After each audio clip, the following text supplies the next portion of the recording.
오늘은 이제 오래간만에 제가 그림을 한번 잘 될는지 모르겠는데 너무 오래간만에 그리라. 죄송합니다. 제가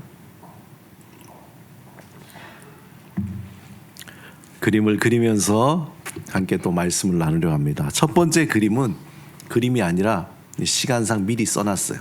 예, 우리 시간이 좀 많이 걸리기 때문에.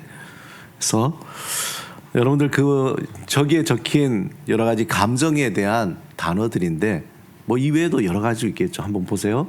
제일 위에 억울함도 있고 사랑도 있고 기쁨도 있고 혼란함도 있고 또 경외함도 있고 평안도 있고 감사도 있고 여유도 있고 설렘도 있고 두려움, 수치심, 서운함, 외로움 여러 가지 것들이 있는데 이거 외에 혹시 여러분들 목사님 이런 감정도 있습니다. 어떤 게 있을까요? 여러 가지 감정이 많겠죠. 저기 적힌 거 말고 짜증. 예, 짜증. 지금 또 짜증이 분노가 빠졌네. 짜증도 있고. 분노. 분노 좋습니다. 분노. 무력감. 목사님이 혹시 또 보시고 여러분들이 생각하는 감정에 한두 개만 더 혹시 더한다면 뭐가 있을까요? 좌절감. 예. 하나만 더. 예? 회복. 회복되는 감정. 아주 좋잖아요. 그 300년 전에 300년 전이니까 우리가 감이 안 오죠. 뭐 20년 전, 30년 전 그래도 감이 잘 오는데 300년 전에 미국에 아주 작은 시골 마을이 있었어요. 그 시골 마을에 그 이름이 뭐냐면 노샘프턴이라는 아주 작은 시골 마을에 아주 보통 때처럼 평범해 보이는 그 예배 시간이었습니다. 예배 중인데 이제 예배 끝나기 전에 누군가 갑자기 예배 중간에 무릎을 꿇고 눈물로 회개 기도를 하는 거예요. 갑자기 그렇게 기도를 하기 시작했습니다. 그러자 누가 따라하라고 얘기도 안 했는데 거기에 있던 한두 사람이 계속 이어서 회개 기도를 막 하기 시작한 거예요. 눈물을 흘리고 가슴을 치고 그러다가 그 예배당 전체에 마치 하나님의 임재가 가득한 것처럼 그 무게감, 여러분들 아시잖아요. 하나님의 임재가 가득할 때 느껴지는 그 무게감이 내려앉음. 그러면서 그 예배당에 깊은 감동이 넘쳐났습니다.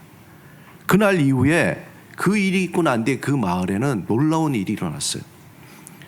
몇 달 동안 많은 사람들이 계속 회개하고 또 눈물을 흘리고 기도하는 그런 부흥의 불길이 일어나는 겁니다. 이 불길은 그 지역뿐만 아니라 미국의 뉴 잉글랜드 전역으로 다 퍼져나갔어요. 이것이 계기가 돼서 미국의 역사상 가장 강력한 영적 각성 운동인 제1차 대각성 운동이 시작됐어요. 여러분 들어보셨죠? 제1차 대각성. 그는 아주 시골 마을의 작은 교회에 시작됐던 그 회개의 그 불씨가 미국 전역을 그리고 세계를 그렇게 번져나가게 됩니다. 그런데 그 중심에 누가 있었냐면은 조나단 에드워즈라는 목사가 있었어요. 혹시 이분 들어보셨나요? 조나단 에드워즈. 유명한 대각성 운동에 그래서 일화를 보면은 이분이 눈이 너무 나쁜 거예요. 설교를 이렇게 보고 하는데 원고가 있잖아요. 이제 예배가 끝날 쯤에 이렇게 이제 설교를 마무리하려고 이렇게 해서 읽고 있는데 그 앞에 갑자기 어떤 사람이 회개했다 그러잖아요. 막 앞에는 난리가 난 거예요. 그러니까 이분이 뭔지 모르고 좀 조용히 하세요.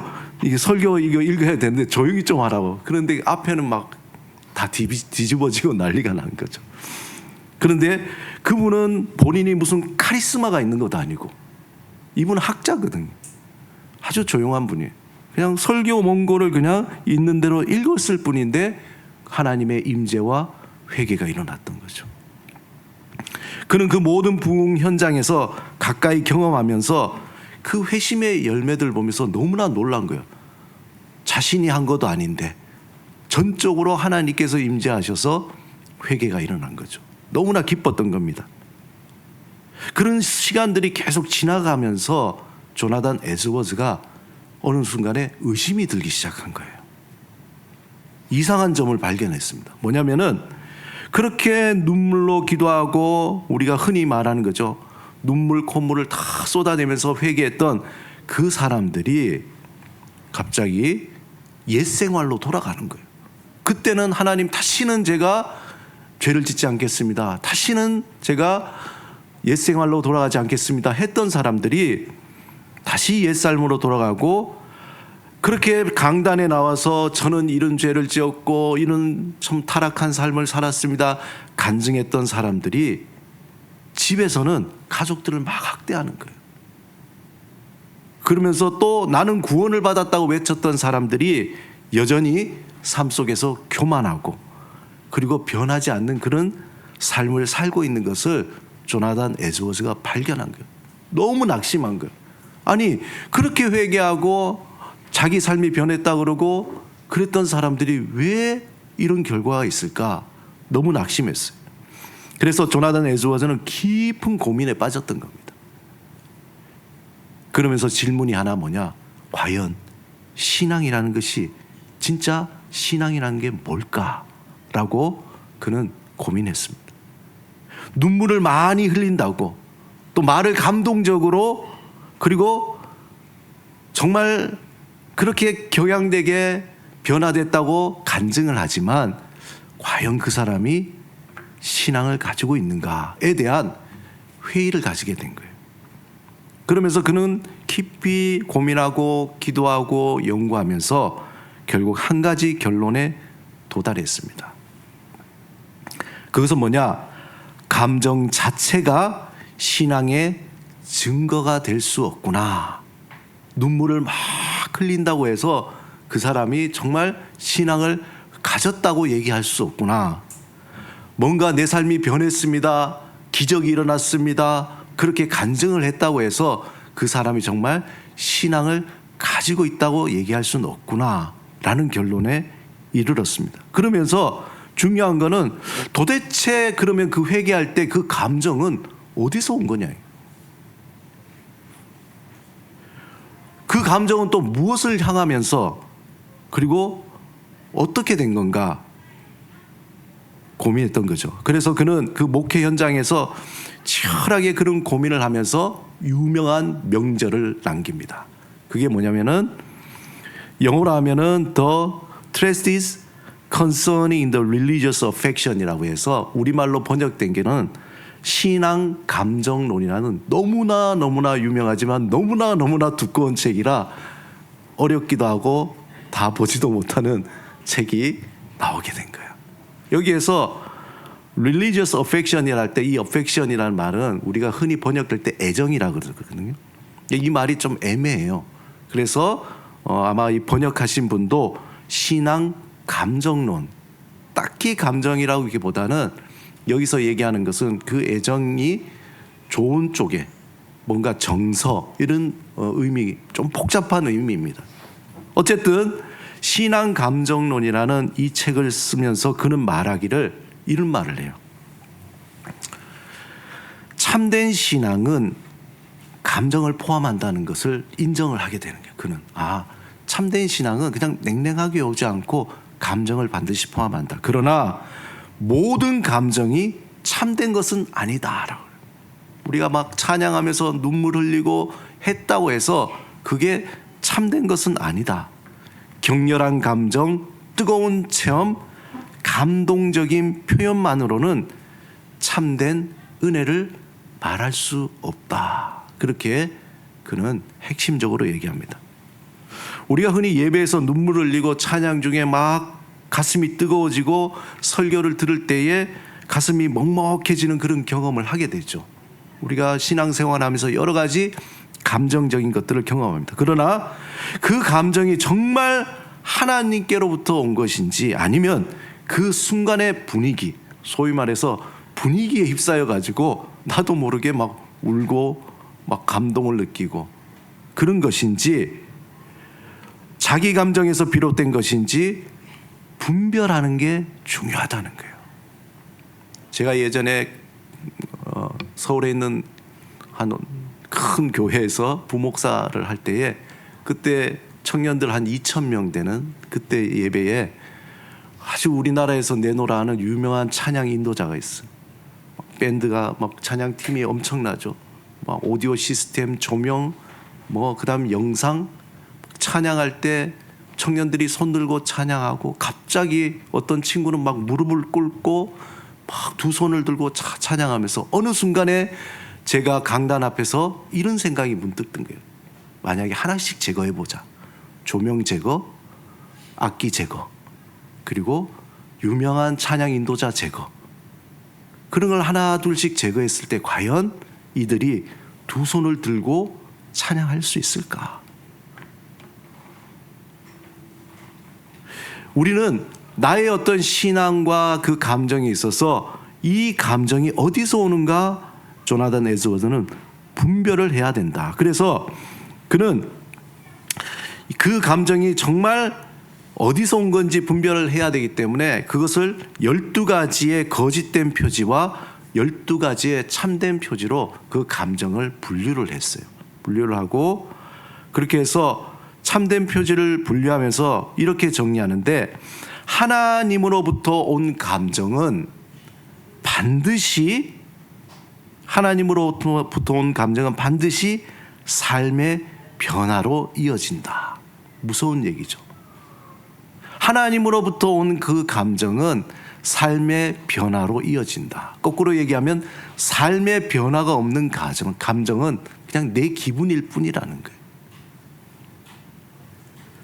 겸손해지고 온유해지고 하나님의 뜻에 순종하게 되며 결국은 그리스도의 성품을 닮아가게 된다. 그는 신앙을 감정만으로 판단하지 않았다는 거예요. 여러분, 요즘에 보면은 많은 교회들이 막 예전에 뭐 기도원 가면 막 북치고 막 하는 것들, 뭔가 감정을 돋워 가지고 뭔가 분위기를 만들고 하는 그것들, 나쁘다고 생각은 하지 않아요. 우리의 마음이 너무나 닫혀 있어서 그걸 열고 하나님 앞에 나가는 그러한 어떤 과정일 수가 있습니다. 하지만 그런 어떤 인위적인 것들이 우리의 신앙을, 우리의 삶을 변화시키지는 못한다는 거예요. 정말 하나님 앞에서 오는 그 신앙, 믿음을 통한 그 감정은 우리의 삶 속에 행동의 변화, 삶의 변화로 반드시 이어진다는 거예요. 그러니까 조나단 에드워즈는 그걸 명확하게 그는 구별을 했습니다. 감정은 단지 시작일 뿐이고 참된 신앙은 반드시 성품의 변화와 순종의 열매로 이어져야 한다라고 강조하고 있어요. 그럼 우리 신앙을 잘 점검해 볼 수 있잖아요. 내가 믿음이 좋은가, 아니면 내가 바로 믿고 있는가. 그거는 결국 내 삶이 점점 예수 그리스도의 성품을 닮아가고 있는가를 볼 때에 우리는 경각심을 가질 필요도 있어요. 그렇지 않다고 할 때 하나님 앞에 나를 더 내려놓고 하나님께 더 간구할 수가 있어요. 그렇지 않을 때에 우리의 삶을 다시 점검해 볼 필요가 있습니다. 우리는 매일 감정 속에서 살아갑니다. 기쁨도 있고 외로움도 있고 또 두려움도 있고 억울함도 있고 기대함도 있고 분노도 있고 슬픔도 있고 후회도 있고, 이 심리학자들이 이런 인간의 감정들을 얼만큼 종류가 될까 다 이렇게 해보니까 대략 120가지의 감정이 있다는 거예요. 우리에게는 인간의 120가지의 감정. 그런데 이 감정들은 단순한 느낌이 아니라 우리의 존재 깊숙한 곳에 나오는 반응이라. 도대체 감정이라는 게 뭔가, 그게 누가 만들어낸 것도 아니고 누가 붙이는 것도 아닌데, 그것은 우리 내면 깊숙한 곳에서 나오는 반응이자 하나의 신호라는 거예요. 신호. 어떤 신호. 그리고 하나님은 이 감정들을 무시하지 않는다는 거예요. 이런 분노, 절망, 외로움, 이런 것들을 하나님 무시하지 않고 오히려 하나님은 그 감정을 통해서 우리를 만나신다는 거예요. 제가 이제 한번 그림을 오늘 두려운데 기도해 주세요. 잘 될지 모르겠지만 일단 두 번째 그림을 한번 그려보도록 하겠습니다.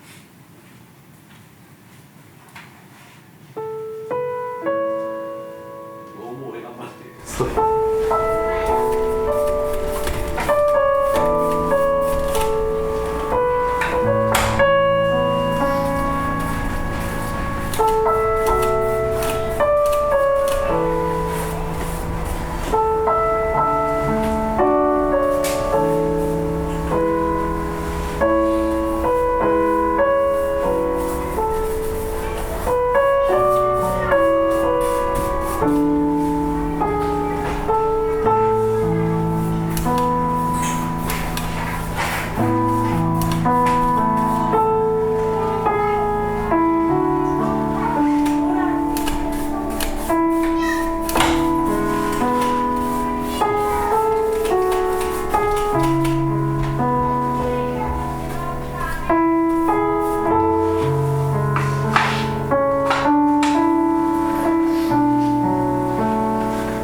되는지 잘 모르겠습니다.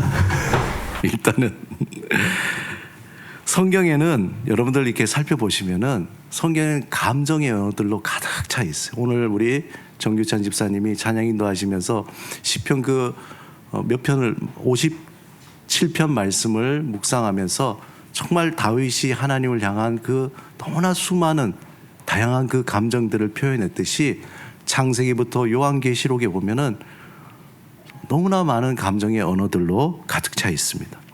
특별히 다윗은 기쁠 때나 억울할 때나 슬플 때나 항상 하나님 앞에, 그래서 다윗은 극도의 F가 아닐까 이런 생각을 해봐요.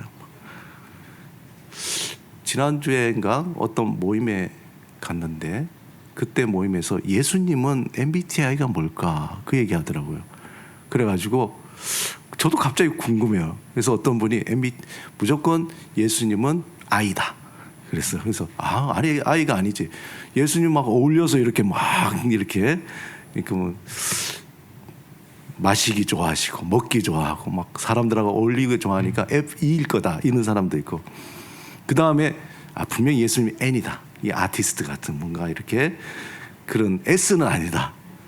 그리고 무조건 F다. 그랬더니 또 어떤 분이 아니 예수님 단호하게 뭔가 이렇게 자르니까 T도 있다. 마지막에 뭐가 나왔죠? P하고 J가 나왔죠. 뭘 것 같아요? 예수님 P일 것 같아요? J일 것 같아요? 다 있어요. 이렇게 얘기하면 이런데 성경에 보면 다양하게. 그래서 결론은 안 났습니다. 그러나 예수님은 뭐 굳이 얘기하자면은 예수님은 IE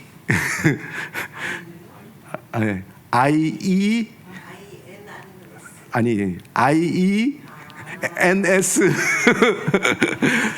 FTF BJ가 아닐까 뭐 그런 생각도 해보는데 이게 다윗은 확실히 F인 것 같아요. 예. 너무 감정이 풍부하고 음악도 하고 그랬잖아요. 그 비슷한 사람이 예레미야는 어떻습니까? 예레미야도 F죠. 눈물의 선지자 예레미야잖아. 눈물을 흘리고 욥은 깊은 고통 속에서 하나님께 하나님 아파요 이게 아니에요. 막 부르짖으면서 너무너무 고통스러운 것을 감정적으로 호소했던 그러한 인물이었습니다. 예수님조차도 눈물을 많이 흘리셨어요. 그리고 분노도 하시고 슬퍼하시고 사람들을 볼 때에 그냥 냉랭하게 T처럼 그렇게 보지 않고 긍휼히 보셨다. 그렇게 되어 있습니다. 이런 걸 볼 때에 감정이라는 것은 신앙의 적이 아니라 어떤 분은 신앙이 좋으면 감정 이런 것들을 다 이렇게 특별히 이제 신학교 가면 조직 신학 교수님들은 거의 극강의 T예요. 이렇게 모든 걸 다 자르고 이렇게 해야 되기 때문에 극강의 T 이런 분들이 조직 신학 교수님의 특징인데 예수님은 그렇지 않아요. 이 성경에서 이 감정이라는 것은 신앙의 적이 아니다. 하지만 감정에 속는 것도 위험하다. 어렵죠. 그래서 어떤 분은 감정에만 의지하는 신앙은 잘못하면 쉽게 무너질 수가 있어요. 아, 내가 기도하는데 왜 뜨겁지 않지? 기도하는데 왜 옛날처럼 그렇게 마음이 막 눈물이 안 나지? 그럴 수도 있는 거죠. 정말 냉랭하게 기도해도 하나님은 들으실까요? 안 들으실까요? 들으시죠. 우리의 신음에도 그냥 우리의 말 한마디에도 하나님께서 귀를 기울이신 분이 중요한 건 나의 진심이니까. 진짜 신앙은 감정을 통해서 조나단 에드워즈가 얘기한 것처럼 시작되지만 반드시 겸손과 순종의 열매, 하나님의 성품의 열매가 있어야 된다는 거죠. 이것을 에드워즈는 뭐라 그러냐면 영적 감각이라 그랬어요. 영적 감각. 하나님의 거룩함을 또 보고 아름다움을 느끼는 그 새로운 감각, 그 아름다움과 경외와 거룩함을 볼 때에 그냥 하나님 아름다우시네요, 하나님 거룩하시네요 이럴 수가 있나요? 두려움에 떨기도 하고 너무 놀라서 그리고 너무 그 아름다움에 취해서 눈물을 흘릴 수도 있는 거죠. 하나님을 만나면서 새로운 어떤 감각, 성령이 주시는 마음의 그 눈이 감정을 통해서 열리게 된다는 거예요. 오늘 여러분은 어떤 감정을 가지고 이 자리에 오셨습니까? 혹시 아침에 짜증이 나셨나요? 무언가 두렵거나 마음이 울적하셨나요? 아니면 말로 설명할 수 없는 평안함을 가지셨나요? 예전에 어떤 그 경상도의 어머니가 그 남편분이 막 화를 내더래요. 방 안에서 화를 내고 막 그러니까 그 어머니가 그 딸에게 하는 거예요. 예, 너희 아버지 배고픈 모양이다. 나도 모르게 뭔가 막 분노가 이게 도대체 어디서 오는 걸까? 우리는 하루하루를 다양한 감정의 파도를 타면서 살아갑니다. 때로는 이 감정은 말보다 앞서잖아요. 감정은 단순한 기분이 아니라 우리 내면 깊숙한 곳에서 솟아나는 언어라고 봐야 되네. 빈센트 반 고흐가 편지에서 뭐라고 얘기했냐면은 그 동생에게 보낸 편지에서 내 마음속에 말로 다하지 못할 것들로 있다. 우리가 이 말이라는 것, 이렇게 말하는 것을 도대체 말로 표현할 수가 없어. 이건 뭔지 모르는데 내 마음에 일어나는 그 어떤 것, 그래서 나는 그림을 그린다는 거예요. 고흐가 말로 표현하지 못하니까 이 그림으로 표현되는 거예요. 유명한 작곡가 구스타프 말러는 나는 교향곡을 쓰는 것이 아니라 내 삶을 써내려가 말로 표현하죠. 내 삶은 이런 거다라고 말로 표현하지 못하니까 음악으로 표현해 나가는 거죠. 예술은 우리에게 감정이 단지 개인적인 것이 아니라 우리 깊숙한 곳에 생명의 흐름이라는 것을 보여주는 거예요. 언어를 뛰어넘는 그 무엇.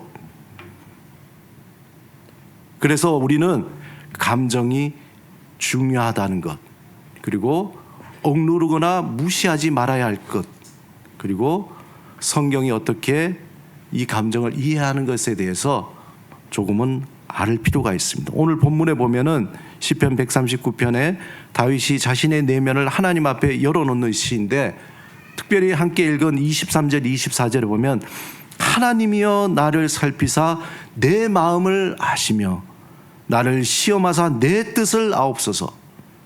내게 무슨 악한 행위가 있나 보시고 나를 영원한 길로 인도하소서. 이 기도는 단지 하나님께 진단만을 요청하는 것이 아닌 거예요. 하나님 날 좀 알아봐 주세요. 그냥 객관적인 것이 아니라 하나님께서 이미 알고 계신 것을 자신도 알고자 내 자신을 자발적으로 하나님 앞에 내어드리는 그런 정말 그 밑바닥에서 내 깊숙한 곳에 숨겨졌던 그 무엇, 그것이 터쳐나오는 그러한 고백이라는 거예요. 여기서 본문에서 살피사라는 말이 있잖아요. 살피사. 이 말은 깊이 꿰뚫어 보신다는 거예요. 하나님 내 마음, 이 겉면, 내 표정, 그냥 나의 어떤 그 상황이 아니라 그 깊은 곳, 내면 깊은 곳에 뿌리 잡고 있는, 또아리 틀고 있는 내 그것을 살펴봐 주세요. 좀 하나님 제발 나를 살펴봐 주세요. 내가 지금 막 감정이 이래요. 상황이 이래요. 제가 어떻게 할 수 없어요. 저는 모르겠습니다. 하나님께서 나를 깊이 보시고 좀 알아주세요. 왜 이런지 알려주세요. 그리고 마음을 아신다는 것은 우리의 감정과 동기를 이해하신다는 거예요. 내 마음을 아시고 내가 왜 그런지 그 원인이 무엇인지 하나님 그걸 좀 이해하고 싶습니다. 그것을 하나님 알아봐 주세요. 그리고 뜻을 아신다는 것은 우리의 걱정과 불안과 내면 그 동료까지 여러 가지 그 흔들림까지 안다는 그러한 의미입니다. 말하자면은 다윗은 자신의 감정을 하나님께 내어놓고 그 감정의 뿌리를 하나님의 빛으로 조사해 달라고, 한번 나를 감찰해 달라고 간청을 하는 겁니다. 우리는 종종 감정을 믿음의 반대편에 자꾸 들려고 하는 거예요. 그래서 자꾸 우리가 각질로 만들어서 이런 감정은 없어야 돼, 이런 감정은 우리가 가지면 안 돼 라고 이렇게 그냥 밀쳐내는 경우가 있죠. 하지만 성경은 그런 감정을 부정하지 않는다는 것. 오히려 하나님은 우리의 감정 안에서 말씀하시고 감정을 통해서 우리를 이끌어 간다는 거예요. 문제는 감정 그 자체가 아니라 그것을 우리는 어떻게 반응하는 것인가. 거기에 왜 내가 분노할까? 그냥 분노하고 끝나는 것이 아니라 그것을 하나님 앞에 내려놓고 그 뿌리를 찾아서 우리를 살펴봐야 되는, 아니면은 또 다른 분노 열매를 또 맺게 되기 때문에. 우리가 잘 아는 창세기 4장 6절에서 7절에 보면은 이 인류 역사에 무시무시한 일이 일어납니다. 뭐냐면은 가인은 제물을 드렸지만 하나님께 그 제물이 받아들여지지 않잖아요. 그러니까 받아들여지지 않구나, 끝난 것이 아니라 그 마음에 뭐가 생겼습니까? 분노가 생긴 거예요. 분노가 생긴 거예요. 그는 안색이 변했고 그의 감정은 얼굴 그대로 드러났어요. 하나님은 그를 책망하지 않으시고 오히려 다정하게 물었어요. 내가 왜 분노하니? 창세기 4장 6절에 보면은 여호와께서 가인에게 물으셨어요. 질타가 아니라 가인아, 네가 왜 분노하니? 네 안색이 변하는 건 왜 그러니? 라고 얘기했던 거예요. 하나님은 감정을 죄로 보지 않으셨다니까요. 우리는 잘못한 분노나 이런 것들을 스스로 생각할 때 이것에 대해서 부정적으로 생각하고 밀쳐버리기 때문에 그것이 반복되고 해결되지 않는 문제가 되는 거죠. 하나님은 죄로 보지 않고 하나의 신호로 봤다는 게 신호. 하지만 가인은 이 경고에 귀를 기울이지 않아요. 만약에 너 왜 그러니? 라고 했을 때 가인이 그것을 그대로 받아들이고 하나님 제가 너무나 화가 나요. 왜 그런지 몰라요. 하나님 왜 화가 나는지 저를 좀 알려주세요. 라고 반응했다라면 아마 다른 결과가 나왔겠죠. 그 감정을 하나님께 들고 가지 않고 그걸 내면에 꼭꼭 숨겨놓은 거예요. 내면에 품은 채 두니까 이것이 썩고 골마버린 겁니다. 결국 그 분노는 질투가 되고 마지막에 어떻게 됐습니까? 살인으로 이어지게 된 겁니다. 감정은 때로 우리 내면의 위험 신호를 알려줍니다. 아, 내가 지금 그것을 귀를 기울이면서 분노가 있다. 내가 지금 어떤 상태구나. 외로움이 있다. 내가 지금 지금 방향으로 가고 있구나. 그리고 하나님은 그것을 통해서 우리에게 말씀하고자 하시는 거예요. 우리가 그 감정을 솔직히 인정하고 하나님께 드리면은 그 감정은 기도의 재료. 다윗이 그렇게 기도하면서 하나님 앞에 간청하며 하나님께 응답받듯이 오늘 우리 정 집사님이 이야기가 갑자기 다윗이 내 마음이 확정됐다고 그렇게 전환이 되는 왜 그럴까? 그는 그 감정을 하나님 앞에 내려놓자 하나님께서 그 감정을 통해서 다윗에게 말씀하신 성경 구절에는 없지만 그는 불현듯 깨닫게 된 거예요. 그는 감정은 기도의 재료가 되지만 무시하고 방치하면은 파괴적인 결과를 낳게 되는 거예요. 원래 조용히 있는 사람이 무서운 거예요. 그걸 숨기다가 나중에 터져버리는 거거든요. 그렇다면 우리는 어떻게 감정을 하나님 앞에 건강하게 반응할 수 있을까? 첫 번째, 감정을 인식하고 이름 붙이기를 해야 된다. 이름 붙이기. 나는 지금 외로워요. 외로운데 괜찮아요. 스스로 또 속이는 난 괜찮아. 난 이길 수 있어. 그게 아니라 외로운 건 외로운 거예요. 불안한 건 불안한 거예요. 아픈 건 아픈 거예요. 그래서 나는 지금 외롭습니다. 마음이 너무나 무겁습니다. 화가 납니다. 제가 어렸을 때 애들이 막 말을 안 듣고 할 때에 화를 낼 수도 없고 얘를 어떻게 경고할까 하다가 하나 묘안을 짜는 게 지금 아빠가 화가 여기까지 왔어. 그 다음 또 지금 여기까지 왔어. 그 다음 여기까지 왔어. 그럼 애들이 우리 아빠가 지금 어느 정도 화가 났구나 수치적으로 보여줄 때가 있었습니다. 감정은 숨길수록 그 감정이 우리를 지배하고 속이게 되는 거예요. 그래서 그것을 인정하고 말하는 순간 우리가 이미 치유가 들어가는 거예요. 막 대화하다가 그 얘기를 들으니까 제가 너무 좀 화가 나네요. 그러면은 그걸 잘 순환하는 거예요. 들으면서 저게 이러면은 이제 그게 하나씩 쌓이면은 나중에 그것이 자라서 용수철같이 펑 튀어올라서 열매를 맺게 되는 거죠. 그래서 부부 싸움 하다가 보면은 한번 터지면 과거 게 다 나오죠. 네가 말이야 옛날에 그랬던 거 저랬던 거 다 그렇게 나오잖아요.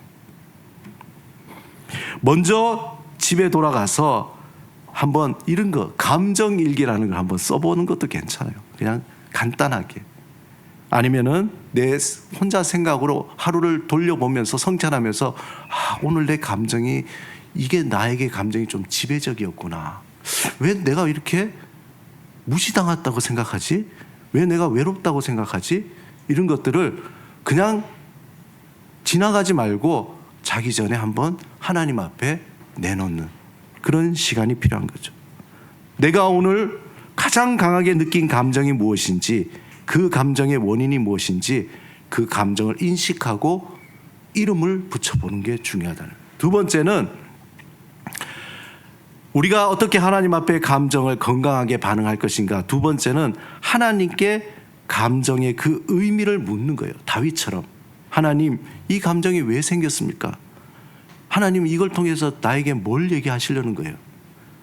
하나님은 단지 우리의 행동이 아니라 우리의 동기를 보시고 감정 속에 숨겨져 있는 동기, 열등감, 불안함, 그리고 짜증, 아니면 더 나가서 다양한 우리가 숨겨진 그 동기를 박수를 치면서 내가 그래서 그렇게 화가 났었구나, 그래서 내가 외로웠구나, 그런 어떤 생각이 드는 거죠.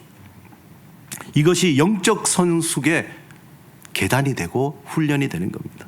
마지막으로 하나님 앞에 어떻게 우리가 감정을 건강하게 반응할 수 있는가는 믿음으로 반응하는 겁니다. 감정은 진리를 따라가야 하는데 기분이 기준이 아니라 우리의 말씀과 기도 안에서 그 감정을 조절할 수 있도록 훈련이 필요한 거죠. 두려움이 올 때 그 두려움을 맞닥뜨릴 때 하나님의 그 말씀 약속을 붙들고, 또 분노가 있을 때 하나님이 나를 용서해 주셨다는 그 용서함을 우리가 다시 한번 상기하고, 슬픔이 깊어질 때에 하나님이 나를 위로하셨구나 하는 그 위로의 말씀으로, 그렇게 믿음으로 감정을 반응하는 겁니다. 가끔 여러분들 혹시 기회가 된다면 가족들 간에 오늘 감정이 어땠어? 오늘 기분이 어때? 그런 거 한번 물어보는 것도 좋죠. 그리고 그것을 나누면서 하루의 감정을 나누고 하나님 앞에 그 감정을 내려놓고 기도하는 것도 굉장히 건강할 것입니다. 제가 이제 마지막으로 그림을 마무리하도록 하겠습니다.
완성은 못했지만 사랑하는 여러분, 우리의 마음속에는 내 마음의 나무에는 수많은 감정들이 가지쳐 있습니다. 그래서 언젠가는 다양한 여러 가지 열매들을 맺게 되죠. 하나님은 우리를 감정을 가진 존재로 만드셨다는 것. 그래서 감정은 어떤 결핍이 아니라 오히려 하나님의 은혜라는 겁니다. 우리는 감정을 통해서 자신을 알고 또 하나님을 만나게 되는 거죠. 다윗처럼 우리는 감정을 억누르거나 두려워하지 않고 하나님께 드려야 합니다. 가인처럼 감정을 외면할 때는 우리를 그 감정이 지배하여 오히려 죄를 낳게 된다는 겁니다. 그래서 우리의 감정을 성령의 능력으로 다스릴 수 있도록 우리가 늘 하나님 앞에 나아가야 하는 겁니다. 이번 한 주간 여러분의 감정에 한번 귀를 기울여 보시기 바랍니다. 매일매일 일어나는 그 감정에 귀를 기울이시고 그것을 억누르지 말고 하나님 앞에 드리시기 바랍니다. 그리고 그 안에서 주님의 음성을 들으시기 바랍니다. 감정은 하나님이 우리에게 주신 내면의 언어라는 것.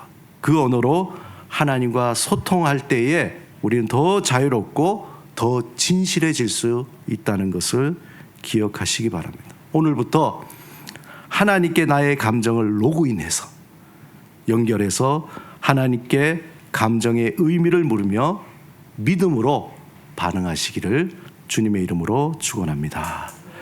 우리 함께 기도드리겠습니다.